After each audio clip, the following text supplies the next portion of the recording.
Hello. This is my second time doing this because the first time I did it, my AirPods disconnected and there were only audio. There was only audio for the first 30 seconds, and then I switched my phone, and then audio cut off. This is a race recap for the F3 half marathon that I did along Lake Michigan.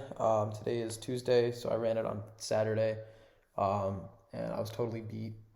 Had a lot of lower back pain, which my parents said it was. Their doctors today said it was because a kidney strain. So I want to go over the splits, which are right here. I'm going to use the Apple Watch one because my heart rates are also attached. So I want to go. So we're gonna go over the race first. How I like the race, like mile by mile, and then we're gonna go over what I did for nutrition the day of the race and before, and then I'm gonna go over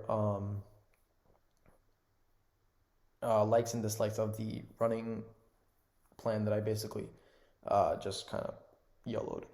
Um, yeah, so let's get to it. So this is the first.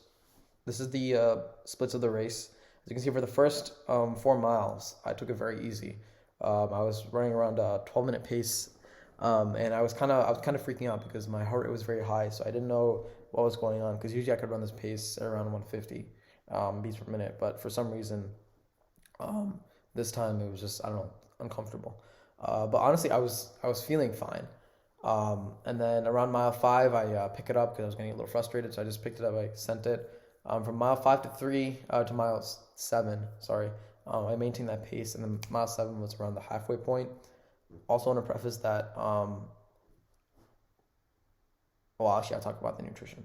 And then from mile seven to basically the rest of the race, I was doing below 10:45. And I believe that I could have, for the first half of the marathon, I could have done 10:45. And you know, not to say that the 10:45 was not uncomfortable during the first half. I still think I could have managed it. So again, these are the splits. That was kind of during the race. Uh, Next, I want to go over nutrition. I can definitely say that in hindsight, I wish I was a little more clean. Also, before the race, I did pull, not before, the day before. So on Thursday night to Friday morning, I did not sleep because I was out with my friends. We went out. So I didn't sleep that entire uh, night, which is stupid and probably affected my performance. But the night before the race, I got a full 8 hours. So that was good.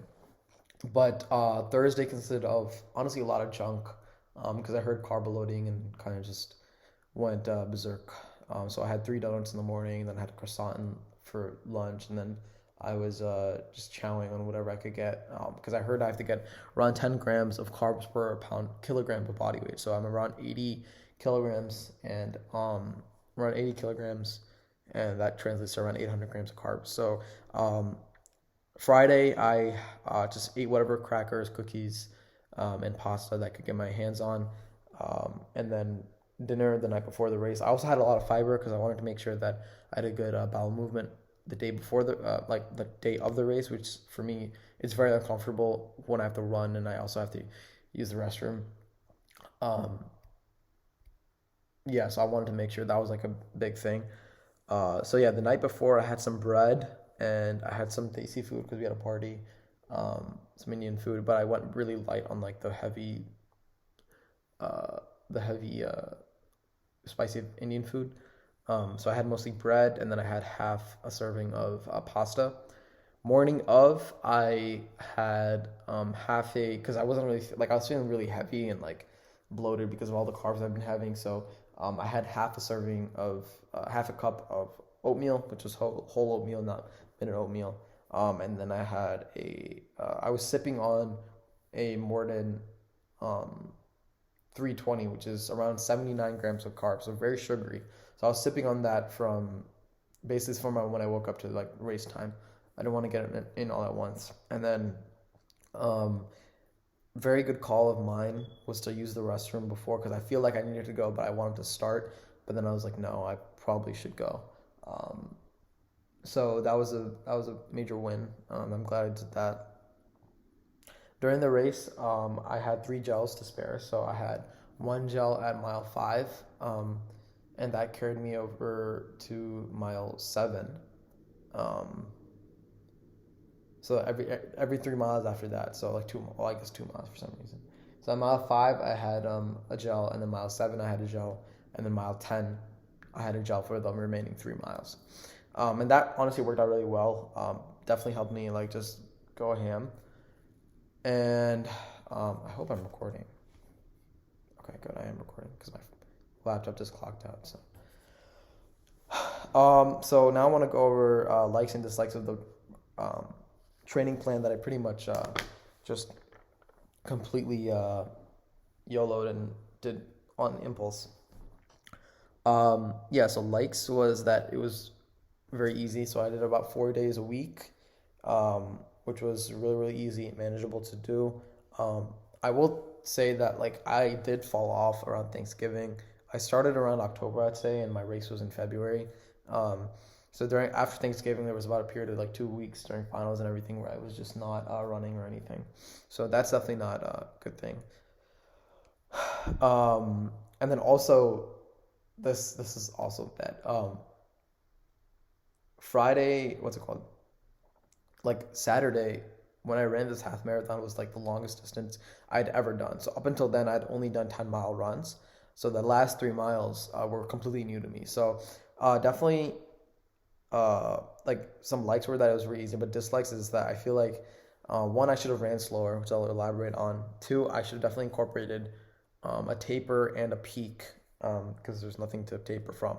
So I was really just like kind of raw dogging it and going just 10-mile long runs. Sometimes they would be in my basement, and usually those long runs weren't like aerobic building runs. They were very as fast as possible, burn myself out at the end. So and then I'd be destroyed the next day. So that's one thing that I want to change for this incoming prep. So my next race is very, very long from now. So I have quite some time to improve and slack.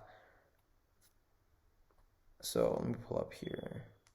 So my next race is June 9th, which is the Chicago Bank of America half, because I couldn't get into the Chicago Marathon. So I have 18 weeks for that this is the 18th week that I have. And I think definitely I'm going to try to run slower because I understand the difference now.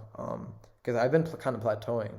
My fastest pace I've been able to do is around 11 minutes for these very long runs. So I want to get, so I want to run faster definitely for this Chicago half. My goal for the Chicago half is a sub 2 hour marathon. So that's kind of half marathon. So that's kind of my goal. And so that's a pace of 9:09. I definitely have to go faster this incoming marathon. And I'm going to incorporate more slower runs to build my aerobic base and not just go all out, throw my ego out the door. And then, that's kind of the basis. I'm also doing this for documentation for myself, likes and dislikes, because it's all still fresh in my mind and I was feeling it. So I'll probably be vlogging through the time during prep. That was the recap, and I also might do another one for my strength training, seeing like where I'm gonna go from here. I hope the audio works on this one, but yeah.